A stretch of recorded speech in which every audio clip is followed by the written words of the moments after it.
Good evening, morning, whenever you're listening to this podcast. This is the Wookie Automotive Racin Ramblin podcast, episode 5. And I am freaking tired. uh, Kentucky was this weekend. Raced on Friday night.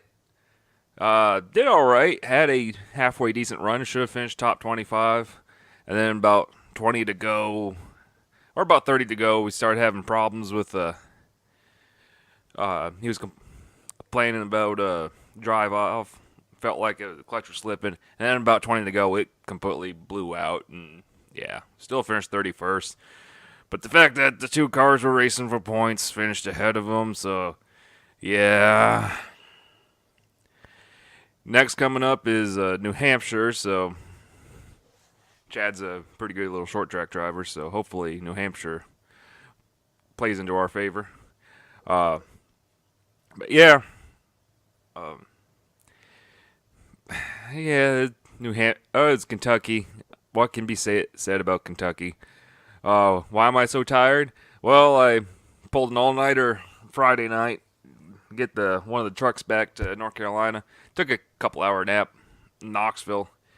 And then I got back just before noon, and then I got to the house. Thought I was wide awake, doing pretty good. Sat down, watched a couple YouTube videos, passed out, and woke up at like 6:45. And now my sleep schedule is screwed up. So yeah, I've been off and on today. I woke up at my normal time, and so yeah, this morning. And that's after not being able to get to bed till like 3:30, 4 o'clock. So, yeah, I'm going to sleep very good tonight. Been a pretty busy day trying to catch up on the channel. Working on editing this video I've been talking about the last 3 weeks. Got mostly the way done. I'll try to finish it up as soon as I get done. And then I also filmed another Wookie Drives today, so I got another one in the banks. I still got that June vlog to upload, and yeah. And I still got that museum tour that I filmed a month ago that I still need to put up. And oh yeah, this podcast. And oh yeah, I'm doing another podcast tonight, so as soon as I get done this, I'll be a guest on another podcast. And should be the NASCAR Nixon or Frisky Nixon podcast. I think it's the Nixon Tapes podcast. It's the Nixon Tapes podcast on the channel formerly known as NASCAR Nixon, now known as Frisky Nixon. He's been doing some pretty prominent NASCAR YouTubers and motorsports YouTubers. So it's kind of a big honor for me for someone who's so fresh into the YouTube scene, but at the same time, I understand I got it in. I got a lot of good stories to tell between ARCA, working for Carter 2 Motorsports, and all my years in the Xfinity Series working for Carl. So it's still kind of just for me, for someone who's so new to the whole YouTube scene, but being lumped in with these really great NASCAR YouTubers and or motorsports YouTubers as a whole with his podcast. So kind of an honor, but then again, I am known for being the internet shit poster, so kind of got a reputation for that. Victor O'Biker would say so. But anyways, Kentucky was this weekend, and honestly, I don't have any notes this week because I left my notebook in the trailer. And honestly, off the top of my head, yeah, that was a race weekend. It happened, and we will forget about it. Nothing of note happened. During the truck race, the Xfinity race, and the Cup race, Kentucky came and went again.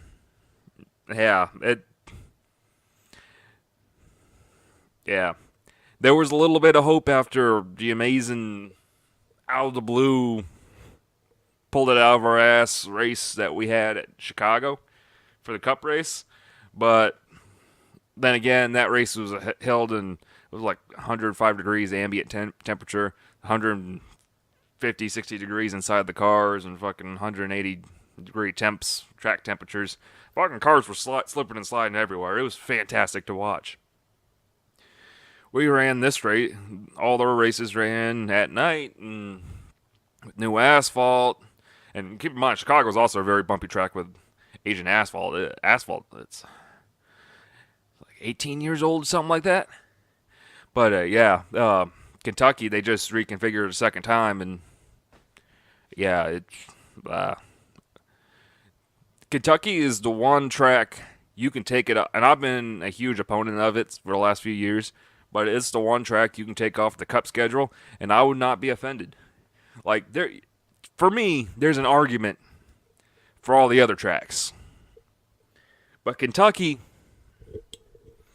you can wipe it clean. The Cup race has failed. You can wipe it clean from the Cup schedule.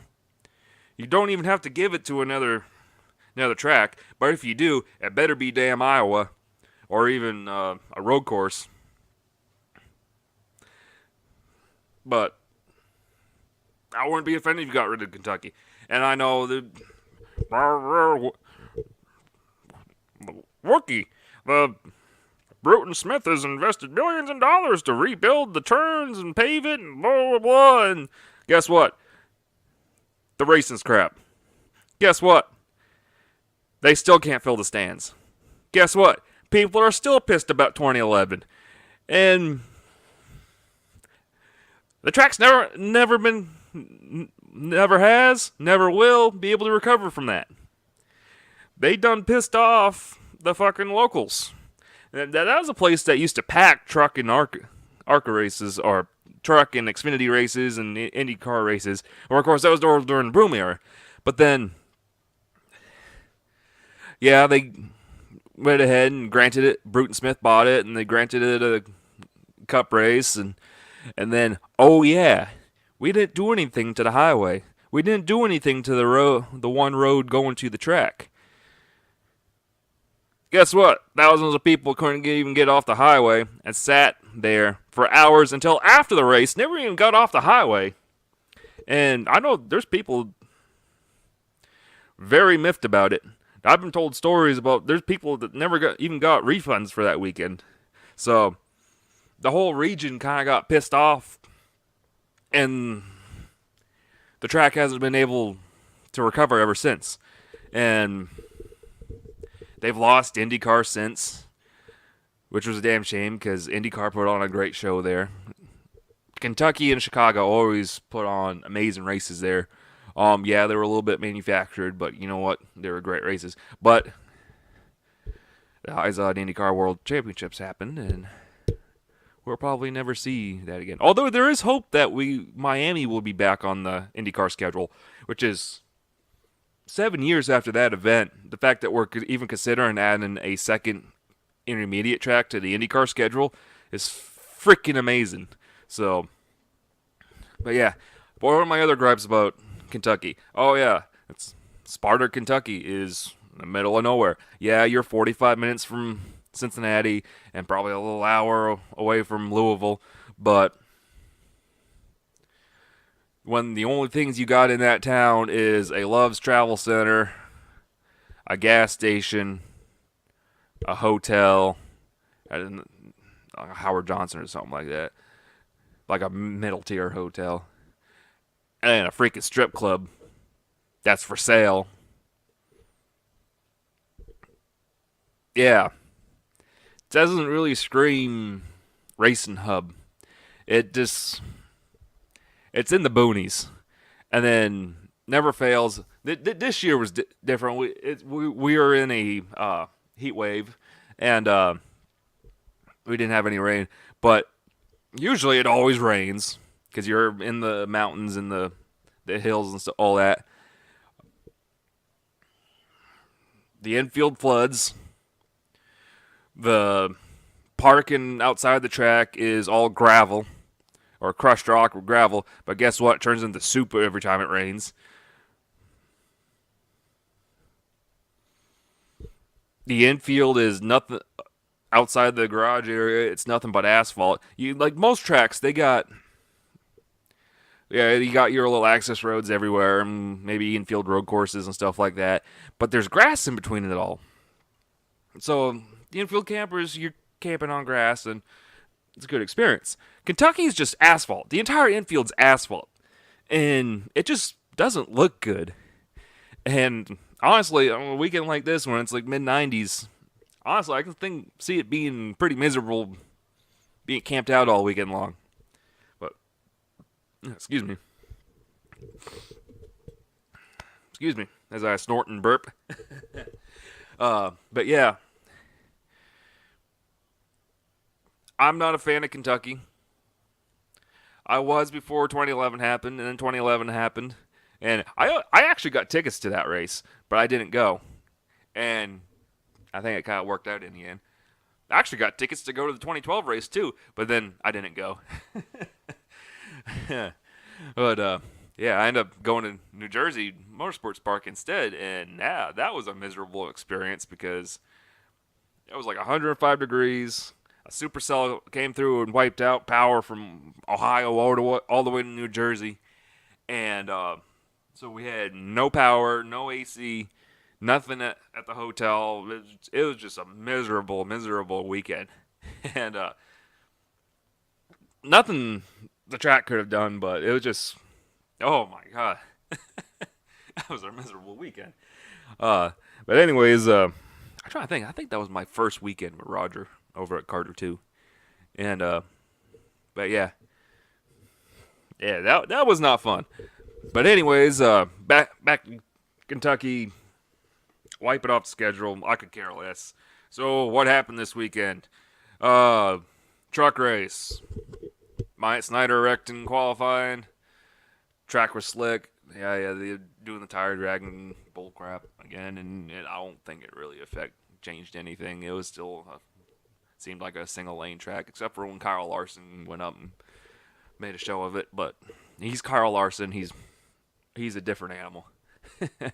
But yeah, Myatt Snyder wrecked in qualifying. What else happened? Start of the race, John Hunter Nemechek was starting in the back, made it 4 wide, took out Tyler Matthews in the now combined Cop Motorsports, Next Gen Motorsports operation. That those two operations kind of merged into one. And unfortunately, Teddy's not doing K&N anymore, but we'll get to that later. Or K&N, not Teddy, who's the general manager at Next Gen / owner. But anyways, first lap, small team, didn't need that. I missed that race, and I can't really tell you any highlights that popped up that screamed truck race. Nothing of note really happened. Like, honestly, I can tell you more about Chicago or Texas or Charlotte. This has probably been the most dull. Ben Rhodes won, second career win, first win for Thor Sport out of the year. Local boy, big hoopla. It was kind of funny because he was the local driver, but his parents' company, the Alpha Natural Resources, was a coal company.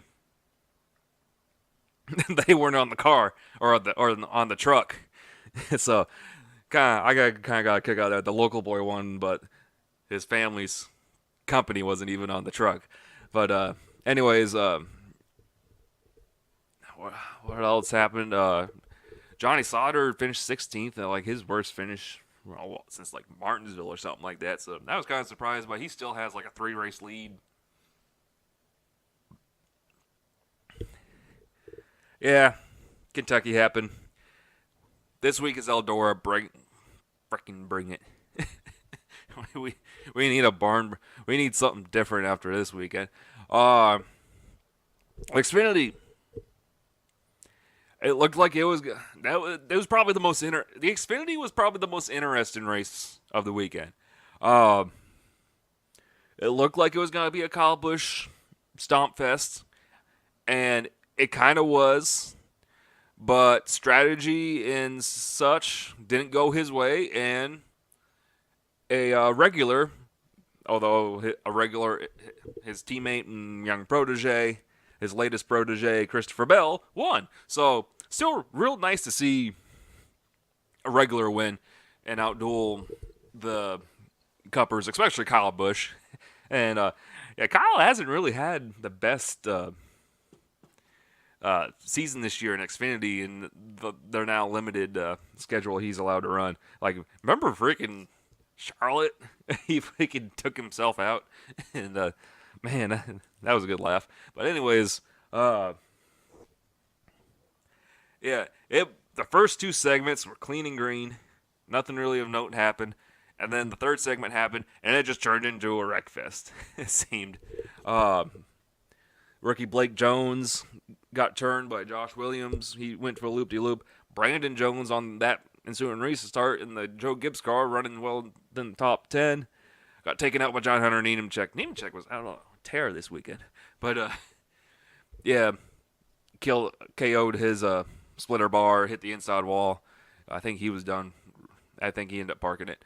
Joey Gase got dumped by Michael Annett, which is say what you want about Michael Annett. But, yeah, that was kind of a... they look like they've been racing hard, and it just... Finally, Michael had enough of Joey. Joey races people... It's not really well reported because Joey's always ran for, like, Jimmy Means and BK and Cup and stuff like that. So he's always been in the back of the pack and running subpar equipment. But he runs everybody really, really hard. He'll stay right down on them. And there's a couple drivers I know of that don't really appreciate the way he drives from time to time. But yeah, Joey's surprisingly aggressive, and you wouldn't think so, him being back to pack. But it's gotten him in trouble a few times, and it's probably what got him in trouble this weekend. Rear clipped the car. But anyways, what else happened? Yeah, I think Ty Majeski, he had a really bad race. The 60 car looked like it was kind of turned itself around for a few weeks, and then last Daytona, Austin Cindric got turned in the big one and flipped down the banking, and then this weekend Ty Majeski right side of the car early on. Car was pretty tore up. Another burp. Excuse me. And, yeah, and then just wounded car, just got loose, went through the grass. And then, yeah, anyways, Christopher Bell won. Oh, yeah, and then Elliott Sadler got taken out right side of his car. Lott ended up losing the points lead, which, yeah, he's had a miserable last 3 or 4, 5. Like Iowa, he got turned early on into the right side of the car. Chicago, I think same thing happened. Got taken out at Daytona, and then this weekend got taken out again. It's just been miserable 4 races for him, and he's lost. He went from having like a 50-point lead, which is well over a race lead, and then he's lost the points lead to Daniel Hemrick, he's like the Chase Elliott. Someone commented on one of the race feeds. He's the Chase Elliott of the Xfinity Series, and sadly, I'm gonna have to agree with them. He just hasn't broken through yet. I don't know if he will be able to do it in the Childress car, but we got Iowa coming up, and we got the road courses, but he's not really much of a road course driver. I think Iowa's the last oval standalone race in 2 weeks. Man, that's Xfinity schedule is kind of really sad this year. Not that I enjoyed going to Kentucky 2 times a year, because that was a joke. Like, it was worse than the second race date at Chicagoland, because the second date at Kentucky, you're lucky to have probably 100 people in the grandstands. Yeah, it sucks that we got to go all the way to Las Vegas in the middle of a race stretch, but honestly, as I'm tripping over my words, at least Las Vegas will probably have people in the grandstands. Kentucky did not. When your top card can't pull few hundred people in the grandstands. There's something seriously wrong with that date. And what it was is that they granted the Xfinity Series the IndyCar date. And yeah, but yeah, Christopher Bell won. Second win of the year. He seems to be real feast or famine. He's probably still my favorite to win the championship. Because I just think the knockout style championship suits a driver like him. If it was a traditional all-season championship, which me personally I prefer, I think you'd probably put an Elliott Sadler or Lowe the last 4 weeks. Gotta argue against, but a Christopher Bell or a Daniel Hemrick or even a Tyler Reddick, but he's kind of had some of the Elliott Sadler luck as of late too. But yeah, so yeah, we had a regular win, so yay! And we probably won't have one in New Hampshire, so it just. I think you'll have the 18 car. No, actually, I think Ryan Preece might be in it, which it's I kind of hate calling him a regular, but a non-Cup driver. But anyways, Cup. Yeah. Chicago was a very entertaining race. Kentucky was not. And I think Kentucky was probably one of the worst intermediate races we've had this year. It's just the fact that Martin Truex Jr. start to finish, completely dominated.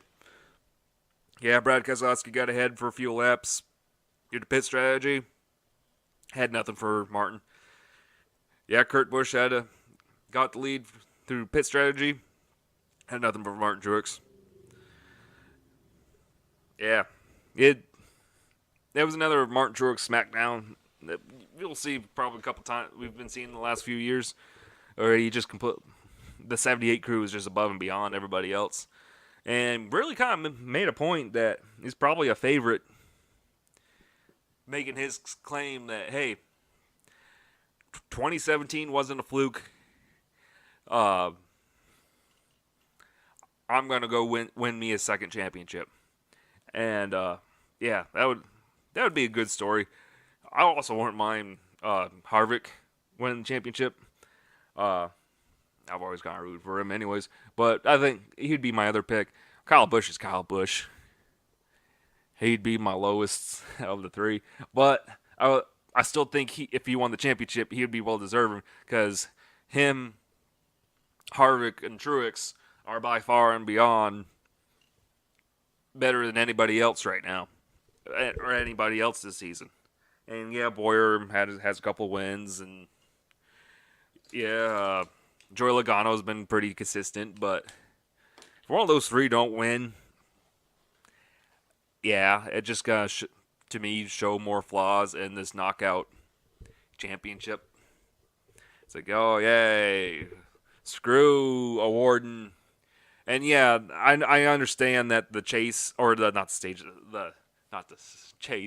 stages and awarding points during them was kind of NASCAR's little Band-Aid fix to try to make the regular season more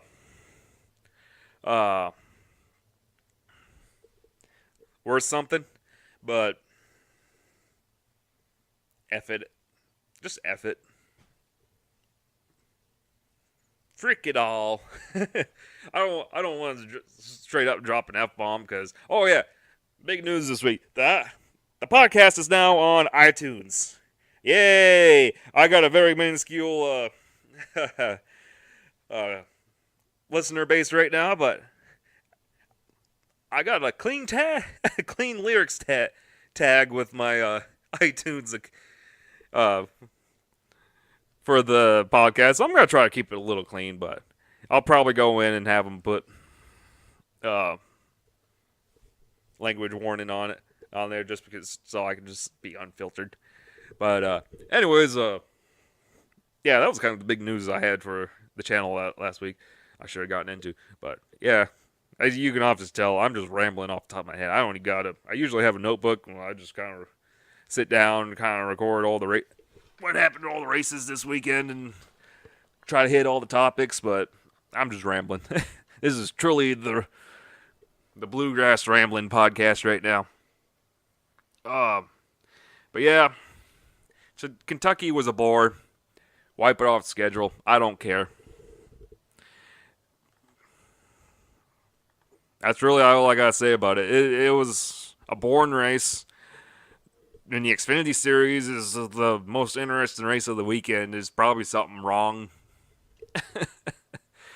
And yeah, all the detractors for this season, and this is the worst season ever. There's only 3 people winning. That's horrible. Oh, where's the parity? And the people that sit there and scream that it's because of the aero package. Yeah, here you go. Exhibit A, Kentucky. Not much else I can say. When in the Cup race, the most interesting thing to happen is that the sprinklers on the front stretch come on, and what pit road. Yeah, it was a boring race. I'll flat out say it. But anyways, what else we had this weekend? Oh yeah, we had 2 short track touring divisions. We had 2 short track divisions running on Saturday, or not short track divisions, touring divisions. Actually, 3. You had the Pinty Series running, or formerly the Canadian Tire Series, running Toronto, the streets of Toronto. An annual stop for them, being an undercard for IndyCar, and yeah, the detractors say, "Oh, those cars weigh a whole lot less than the Cup cars." Cup cars will still put on a show on a street course. That's just me. But anyways, veteran Andrew Ranger won. I guess it was like a last lap pass or something like that. So good for him. Won over Alex Tagliani, former IndyCar veteran, who dominated, led 35 laps just to lose it at the end. And then J.F. Dumoulin finished 3rd. And then rounding out top 5, Gary Clute and LP Dumoulin. Looking at we got a tie for the top of the point. I'm on Racing Reference right now. I'm just going through the results. Tie for the points lead right now in that division after 4 races. Andrew Ranger leads over LP Dumoulin. And then second-year driver, I think he ran the full season in 2015 for Derek White. And then he's been kind of out of it since, trying to get his funding back because Derek's team went under because of his legal issues. But Marc-Antoine Cameron, another French-Canadian driver, is 3rd in points, only 9 points back. And then rounding up top 5 is another tie for 4th, Cole Powell and DJ, former modified series driver. He's also from Canadian, so kind of a natural fit for him. But he's tied with another veteran and part-time Cup driver, DJ Kennington. But yeah, Pinty Series, just a real fun series to watch. If you ever get a chance, those races end up on YouTube all the time. Go ahead and support it. What else have we had? K&N East Series ran during the day at Thompson for their now annual Throwback 100, which up at Thompson. And yeah, why do they? I understand Darlington when they gave them the traditional Southern 500 date back, and I understand that. Yeah, it was a fantastic marketing ploy, but just the fact that Thompson, the K&N Series and Thompson do a throwback weekend now, and ARCA and Salem do a throwback weekend is just, I don't know, it's silly to me. Let Darlington be special. Oh yeah, and then it always never fails because Trucks is right the last couple of years, because Trucks runs around the same time as Darlington. The Truck Series doing a throwback weekend up in Mosport. Okay, not the place I would run that run a throwback week, or I'd do that at Las Vegas or Phoenix. But yeah, you can't have anything special. It's all gonna be marked. But yeah, remember how I was rambling on about K&N West only bringing in 13 cars up Douglas County? Well, K&N East only brought 13 cars to Thompson. Very nice, guys. Yeah. And when ARCA goes all the way to freaking Minnesota, and ARCA is able to pull in 18 cars, which is not good, but Elko's a 3/8 mile. 18 cars, and only one of them was a traditional start and park. I think Brad Smith in the 48 was he's 6. He probably got parked for being too slow, and then Dick Dehaney in the 11 and 72 laps. But anyways, yeah, K&N. This is not good, guys. What's probably going to happen is that NASCAR takes over ARCA, and some of the K&N races, what you're going to have is probably an East. It's going to be East versus West, or even an East versus West. The K&N West will not go away. K&N East, I believe, will go away, and then you'll run a East and West, and then run a national championship. Or then you'll run sporadic main events throughout the year, and if you go out there, go for a national championship, and then you got the East, and kind of like what Hooters Pro Cup did, and kind of what PASS does now. I think that's what's going to happen. The actual K&N East will go away. ARCA will become K&N East, and yeah, all of that fancy stuff. But yeah, no. Yeah, this is miserable. Just especially considering that I think this was like a record low field for the East Series.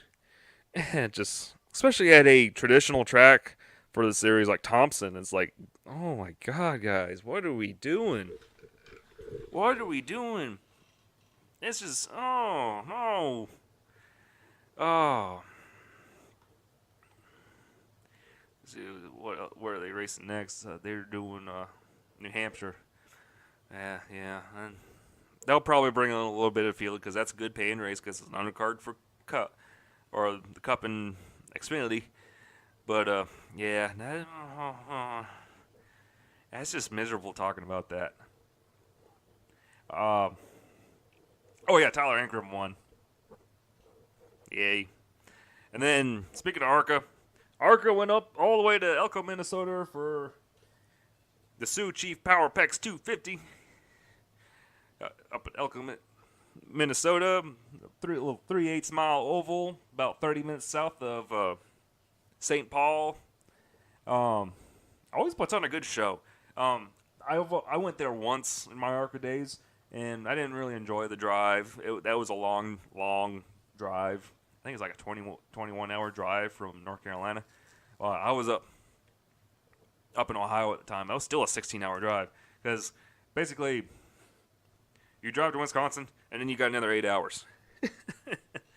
But anyways, yeah, I guess they put on another great show. I understand why MAV played this one live and not Iowa, because Iowa tends to be pretty boring, especially in later years with the weak fields. It just gets spread out. But Elko is a 3/8 mile. Everything's crammed in with each other. And guess what? They put on a hell of a show. And guess what? We finally broke the MDM and Venturini domination. Congratulations, Gus Dean, for getting your, I believe, second win? Yes, second win. I forgot. I almost said first win. But yeah, and then giving Kevin Sawinski at Wintron Racing their first win in 6 years. Oh, man, that was a hell of a dry spell. Wintron, one of the longtime supporters of the series. But yeah, came back from being 2 laps down, I think, spin and win. Oh man, that was fantastic. Just to see him come. I caught highlights because I don't get Mav anymore because Spectrum's and I'm supposed to. I got a grandfathered Time Warner package, and Spectrum still said, you know what? You still don't need Mav TV. And they went ahead and dropped it on me anyways. It's like, thanks, guys. That was like the one channel I kind of wanted. But no, they just took it away from me. But, yeah, and then the guys that have been live streaming on YouTube. I didn't see any streams this time, but anyways, Gus Dean won. Nice to see someone else, another team break through in victory lane. Won over Christian Eckes. Joe Graff Jr., by far his best race of the year, finished third. Riley Herbst finished fourth. Natalie Decker finished fifth. Oh, of course, she's got a lot of laps at Elko, but still, nice to see her show some signs of life. And this is a tough. This would not have been the place I would have thought she would have gotten another top 5. I would have thought like a Pocono or Chicagoland or maybe Kansas down the road. Bigger track, but no, she kind of quietly finished 5th. Chandler Smith dominated and ended up getting almost turned at the end, finished 6th. But anyways, Rob was told, oh yeah, and Chase Birdie had a very scary fire at the end of the race, set up the green-white checkers. But anyways, this was probably the best overall race out of the weekend. And, yeah. Where is ARCA race next? Berlin. Yeah. So, we got 2 straight live races, short track races for ARCA. So, yeah, go ahead and I'm probably going to miss it because I'm going to be driving all night again. But, yeah, Saturday night, racing at Berlin, over in Barn, Michigan. Almost a true circle. That place it is not set up for pit road. Oh, my God. Yeah. But it's wide. It's actually under a half mile. It's like a 4.438, I believe. Or 4.3. Yeah, I don't know. I just totally screwed that up. But anyways, it's wide and it's a little more forgiving than Elko, but it still puts on a pretty good show. And I think they were returned to Berlin. They haven't been there in a year or two because they gave that date to K&N West or K&N East. That would, yeah. Here am I being stupid again. You can tell my sleep. I'm all over the place even more than normal. But yeah.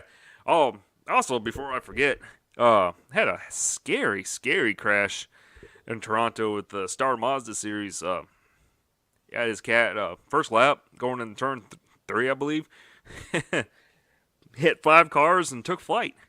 Yeah. That could have been scary. That was almost a Jeff Krosnoff situation right there. And yeah, we definitely didn't need that again. But anyways, what else raced this weekend? Oh yeah, IndyCar. Formerly he raced as well, but I don't know. I was a big fan of the series when they first started, but then I just haven't. It's just kind of drifted away from and sitting on the back burner. So, meh. They raced in Brooklyn, New York. That's kind of neat. But yeah. Anyways, IndyCar, the annual Toronto race. Usually puts on a pretty good show, and this year was no different. It was kind of got clean and green for the first half. Then you had a wreck just before halfway, and then it all chaos ensued. Actually, I think it was just like 2 or 3 cautions. But anyways, yeah, Joseph Newgarden had the fastest car, and then he on a restart he completely derped up the final corner, taking the green flag, hit the wall, broke a toe link, or something. He ended up having to stop and get it fixed. But then at the same time, there was a big ass crash that took out 5 or 6 guys, and it happens every year at Toronto. The 4, 5, 6 complex there is just so tight, and yeah, 6 cars wadded right up together. None of them were really badly damaged, so they all took off again. So, anyways, that was a. Anyways, at the end, Joseph Newgarden, or not Joseph Newgarden. Why the hell did I? He had problems. Scott Dixon, pretty much dominated the second half of the race. Won over Simon Pagenaud, which was kind of nice to see Simon kind of. He's. I think he's kind of struggled since Joseph Newgarden's gotten over there. Because, yeah, he got his championship a couple years ago, but then they got Joseph over there, and Joseph's, I just think Joseph's getting the best stuff. And then I think Simon's just been shuffled to the back over there at Penske. And I think this year, going to the 3 cars would probably be best for him. But anyways, nice to see him finish second. Didn't really have anything for Dixon, but it's still nice to see him finish second. And then Robert Wickens, he's kind of had a rough patch as of late, but he's still by far the best rookie. And at his home race, home Canadian race, he finished 3rd on the podium. So good race weekend, race for him. Good story. Paul Tracy gets to go, got to gloat in the booth that he's still the only Canadian to win the Toronto Grand Prix, or whatever, Honda Indy Toronto, or whatever the hell it's called this year. But anyways, nice to see. Yeah, Elko and Toronto were the 2 best racing this weekend. Kentucky was crap. What else is look at the. Yes, excuse me while I think it's Mid-Ohio next. Yes, it is Mid-Ohio in 2 weeks. So yeah, the IndyCar's off next week.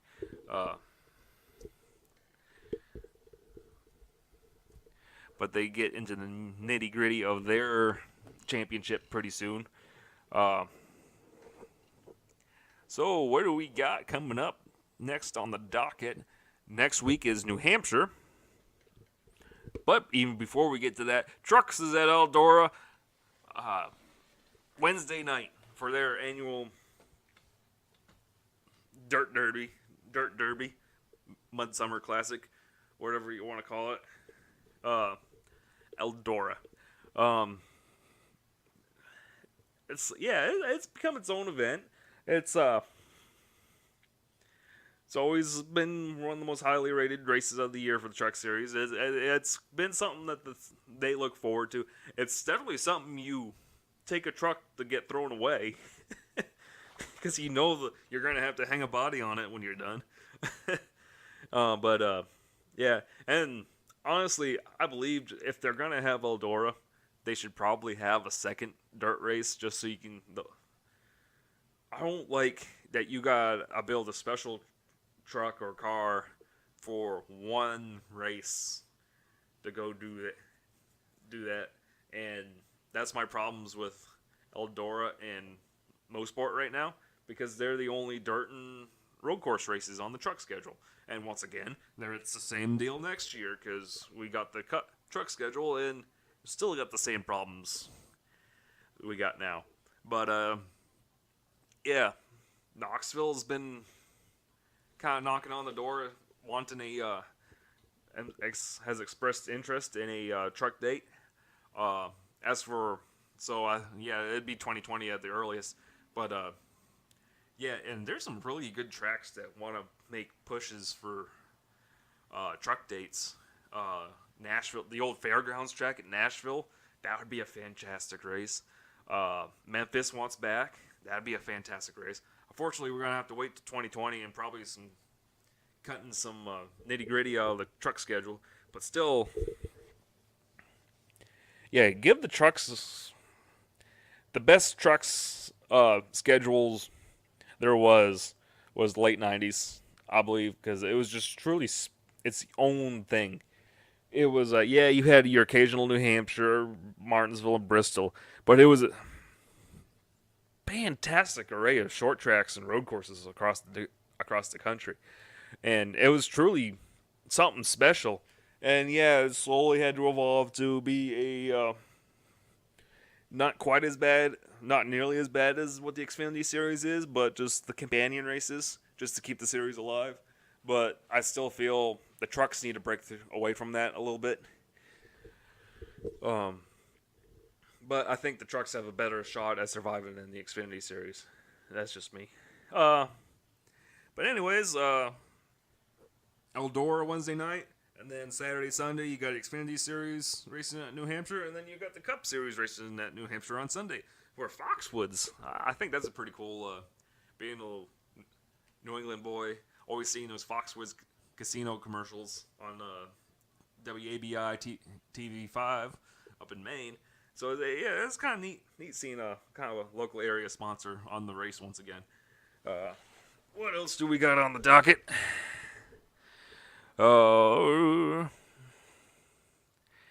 See, K&N West is off for 2 weeks. K&N East is racing also at New Hampshire. Modifieds is racing at New Hampshire, and they got 2 races. They got a 100-lapper on Saturday, and then on Friday they got like a 50-lap All-Star event, which has kind of been a tradition of them because New Hampshire is their Daytona, and they always put a hell of a show. So, ARCA at Berlin, that's going to be a fun race. Where else we got? IndyCar, not IndyCar. Formula One comes back after a 1-week hiatus. They're racing in Germany at the Hockenheim Ring, so that ought to be a good race. V8 Supercars is back. They're racing at over at the Queens Lane Raceway, kind of like a mile and a half. Kind of a flat road course there. Kind of a nitty-gritty schedule race. Nothing really special about that place, I believe. But it's right before they start getting into their because they got kind of a break before they get into their endurance schedule with Sandown and Bathurst and Surfers Paradise. That's the other one I'm trying to think of. And I believe. Oh yeah, and then also on looks like Friday or Sunday, the 21st. IMSA is racing at Lime Rock, so yeah, pretty good docket of racing coming up.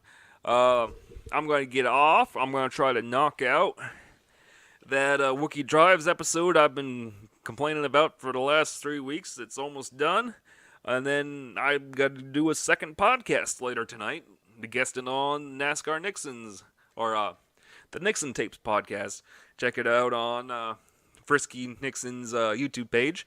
And then, what else I got this week? Probably Monday is when this episode is going to come out of the Ramblin' Racing podcast. Maybe I'll if depending on work and all that shit, chat, whatever, I'll get that vlog out. And then it's just trying to hammer down on the next Wookie Drives, which it'll probably be 2 weeks. And it always seems to be 2 weeks now with this busy racing schedule, but hey, But anyways, as I bring this to a close, Kentucky was crap once again. Thank you for listening. Continue the support. Any little bit I can get is awesome. Check it out on the YouTube at Wookie AutomoTV. Also on ShoutEngine. And then at the Wookie AutomoTV's Racin Ramblin podcast, and now on iTunes. Woo! I'm legit now. Woo! Have a good evening, and yeah, that's all I got.